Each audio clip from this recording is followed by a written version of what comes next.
Buen día, República Oriental del Uruguay. Espero te encuentres bien donde estés, que seguramente estás en la voluntad de muchas personas,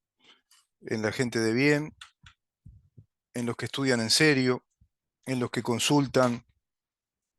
los fundamentales documentos o los documentos más importantes para entender en qué país tenemos que vivir. Me refiero a la Constitución de la República, a esas leyes de orden público, a nuestros códigos,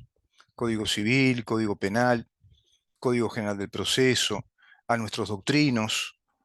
los más egregios, los importantes, los que son juristas de verdad, los que han sido verdaderos juristas, doctores en derecho, catedráticos, investigadores, filósofos del derecho. Eso que se tiene que estar consultando siempre porque si no, el enemigo con el cual aceptó convivir Occidente, que es el comunismo, y toda esa mamotrética ideología, que es esa especie de virus con el que estamos conviviendo todo el tiempo, y de alguna manera a veces tenemos los antídotos para ralentizarlo, para remitirlo, como se hace con un virus, para dejarlo en la mínima expresión. Ese virus renace, es proteico, se multiplica porque apela a la emocionalidad. La ideología marxista en sí, el mismo Marx lo dijo ya en su etapa de mayor madurez, inclusive con un importante, yo te diría que con un regusto o un dejo de arrepentimiento, ya un Marx maduro que se había volcado por lo menos más hacia la socialdemocracia que él tanto criticó, como cuando escribió, criticó cuando escribió aquel manifiesto comunista, después de una enorme calentura que se agarró siendo un botija de 24 años. Más un tipo que se dedicaba a la bebida, no estudiaba mucho. Era un bolichero de facultad, como los bolicheros de facultad que yo conocí en mi época, que paraban todo el tiempo en el bar universitario a tomar las grapas, y dale que va, y grapa, y grapa, y grapa, y eran una más iban mil, ¿no? Y grapa con limón, y grapa miel, y dale, y dale, y dale. Y era la grapa que corría como loco en aquel boliche de bolicheros que después estaban en el SED, en el gremio, hasta las 3 de la mañana, todos los días, eran estudiantes de Derecho, y hoy son los fiscales que tenemos, el que fue fiscal general de corte, el doctor Jorge Díaz, qué sé yo, tantos conocidos, ¿no? El fiscal romano que se peleó con la fiscal Fossati, bolicheros viejos, ¿no? Bolicheros viejos, como el tango, pero no de un buen tango, sino de un mal tango, un tango rancio, revenido y mal arriado, con una ideología emocional. Ese fue Marx también, era lo mismo. Era un borracho de boliche que hizo una carrera ahí, como en la época era como una licenciatura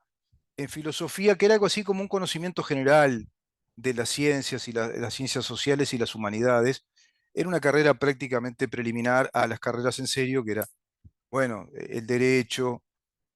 la economía no mucho porque especialmente los católicos renegaban de todo eso, tienen esa tara, que la tienen hasta ahora, creyeron mucho en aquella suma teológica de San Agustín, de San Agustín, de Santo Tomás de Aquino, perdón, San Agustín fue un genio, de Santo Tomás de Aquino, el siglo XIII, que habló del turpitudo, hasta es ridículo el término, ¿verdad? Bueno, habló de la connatural y maligna usura que el ser humano experimenta y consideraba que toda actividad comercial, empresarial, era más digna del demonio que de Dios. Y de ahí está esa tara hasta el día de hoy, católica, que comulga mucho con la prédica o el relato marxista que culpa al capitalismo como como el gran causante del empobrecimiento de las masas, de las clases obreras proletarias. De eso ya no habla más a texto expreso, digamos, el marxismo, no lo predican, digamos que los integrantes políticos de las fuerzas marxistas de nuestro país y de los países hoy por hoy del mundo, porque se dio la estrategia gramsciana de instalar una cultura de pensamiento marxista y van por un lado, si vos querés, elíptico, más sutil, más elegante, al cual llamó con egregia lucidez, llamándonos incluso al despertar de todo ello, el periodista norteamericano Tom Wolfe, un genio, un periodista realmente importante de investigación, un periodista de investigación de cultura periodística de profundo cuño y que establece un nuevo periodismo, planteando que el periodista tiene que estar en las fuentes del conocimiento, en la fuente de los hechos, en todos los sentidos posibles, y reconstruir desde un minucioso relato, digamos que la versión que más se acerque a la realidad de esos hechos o a la realidad conceptual de lo que se quiere investigar. Porque de pronto hay realidades que ya no podemos investigar, que son históricas. Bueno, hay que tener un rigor de investigación histórico, una metodología de investigación que te permita hacer un verdadero raconto organizado, ordenado y también, por supuesto, contextualizado en los temas, en los ítems conceptuales, para que cuando le acerques esa obra de creación periodística, sea como lo hacemos en nuestro programa por la vía audiovisual o también por la vía escrita, que también lo hacemos en nuestras redes, o directamente volcar toda esa experiencia y esa actividad periodística en uno, en dos, en tres, en los libros que se puedan. Yo estoy emprendiendo esa tarea de ir traduciendo todo esto a libros. Te vas dando cuenta que en el curso de la humanidad, como dice Tom Wolfe, hubo el devenir de un ejército de intelectuales marxistas europeos de profundo cuño marxista, comunistas, muchos de ellos integrantes del Partido Comunista, que cuando migraron a los Estados Unidos, en aquella década del 60, ya fines de los años 50 hacia el 60, migrando desde fuertes movimientos intelectuales y académicos marxistas, como por ejemplo el movimiento de Frankfurt o la Escuela de Frankfurt, el movimiento también de la New Left Review en Inglaterra, la nueva revista de la izquierda o la nueva publicación, pero a nivel académico, a nivel de papers, bueno, instalaron la filosofía marxista, la reinstalaron, la reciclaron, la remozaron desde las postulaciones del estructuralismo, un movimiento que va a tomar el estructuralismo con ciertos aspectos críticos llamado postestructuralismo, desde el posmodernismo y desde las teorías lingüísticas y filológicas de la autoperceptividad, de la percepción, que ya había inaugurado Henri Bergson en las primeras décadas del siglo XX. Todo eso va a migrar a Estados Unidos, se instala en las universidades americanas, porque ya estaba instalado en Europa, fuertemente instalado en Francia, en Inglaterra, en Alemania, de ahí la tara que vemos hoy en Francia de constitucionalizar el asesinato, es decir, el aborto por la voluntad de la mujer ya a nivel constitucional. Estamos en el mundo del disparate total, del disloque, del dislate, de las miasmas del razonamiento genuino respecto a lo que es un Estado, la naturaleza del Estado de Derecho. Ya pasa en Francia también, así que imagínense la profunda desesperanza que genera en la gente de buena fe, de buena voluntad y de pensamiento coherente, correcto, de sentido común, la desesperanza que genera un país epicéntrico, central de los países occidentales que va por este lado en la presidencia de Macron. Haciendo esta introducción y cerrando con lo que dijo Tom Wolfe respecto a ese ejército de intelectuales y académicos que se van a instalar en las universidades de Estados Unidos y van a formar generaciones ya en la década del 60, desde doctrinos fuertemente financiados, como la doctora Judith Butler, quien va a fundar una cátedra vinculada al lenguaje inclusivo, básicamente desde la teoría de la percepción y de la autopercepción, decodificando el mundo creado, nuestra civilización occidental, para recodificarlo en un mundo nuevo que tire abajo todo ese mundo patriarcal, machista, sometedor de todas las clases sociales vulnerables, capitalista, burgués, lleno de mitos, Todo eso planteaba Judith Butler,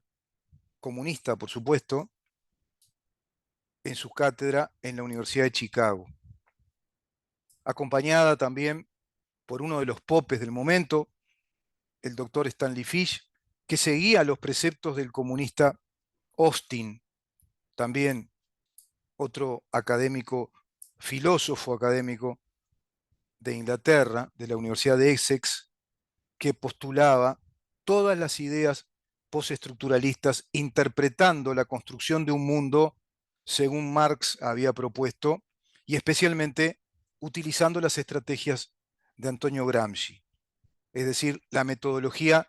de colonizar los pensamientos, de establecer, digamos que la cooptación de pensamientos virginales desde adolescentes, jóvenes, ya en las etapas universitarias y en las etapas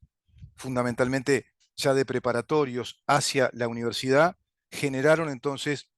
ese adoctrinamiento, esa cooptación de pensamiento desde las cátedras de las principales universidades de los Estados Unidos, para formar precisamente legiones de nuevos profesionales universitarios, de nuevos intelectuales que van a ejercer mucha influencia en la opinión pública, de nuevos empresarios, de nuevos jueces, de nuevos fiscales y a su vez de nuevos políticos, todos cooptados por estas ideas que son las que estamos viendo. La sociedad de la diversidad,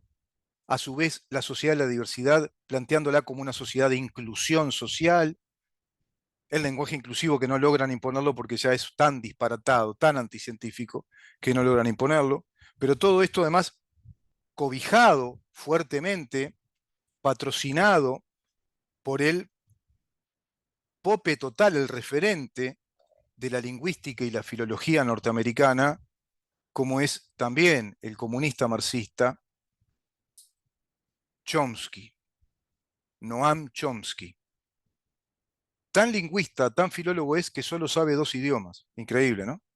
Cuando hablas de un lingüista decís, esta persona debe saber por lo menos 5, 6, 7 idiomas, lo debe dominar muy bien. Y debe dominar otros no tanto, pero en verdad es una persona que puede estar manejando 10 idiomas. Bueno, él solamente manejaba el inglés y el judío que aprendió por su familia materna y paterna, el hebreo. Nada más. Como diría Tom Wolfe, un lingüista de oficina y aire acondicionado. O sea, jamás salió a investigar nada.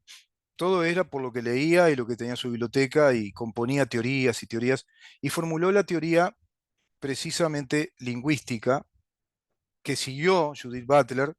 siguió con muchísima obediencia como un soldado, digamos, marxista, instalándola en las cátedras, que era la decodificación lingüística, filológica de Occidente, porque según ellos, la burguesía, como una especie de sistema de complot, el capitalismo y su patriarcado, la sociedad patriarcal, nos domina a través del idioma. En eso cree Carolina Cose, por eso impone el lenguaje inclusivo. Claro, es tan científica Carolina Cose que está a la vanguardia de todo esto. ¿Y qué te decía Tom Wolfe? Cerrando lo de Tom Wolfe, porque voy tomando tanto ejemplo en mi memoria de tanta cosa que les tengo junada, estudiada, que es impresionante, que ya el marxista actual, esto lo escribió él en el año 2001, en un libro que se llama Del periodismo canalla, y justamente le dice del periodismo canalla porque hay una terminología marxista acuñada por el propio Marx, que es lumpen, que según Marx, todos aquellos que tengan la condición de ser obreros, proletarios, asalariados, y no tengan conciencia revolucionaria, no sean comunistas, son lúmpenes, son canallas, son gente sin valor, que no tiene conciencia de clase, que no sirven para nada, que son traidores a la clase. Eso instaló Marx. Es una ideología absolutamente cerrada, es una ideología del odio, del resentimiento, de la división, planteando tirar abajo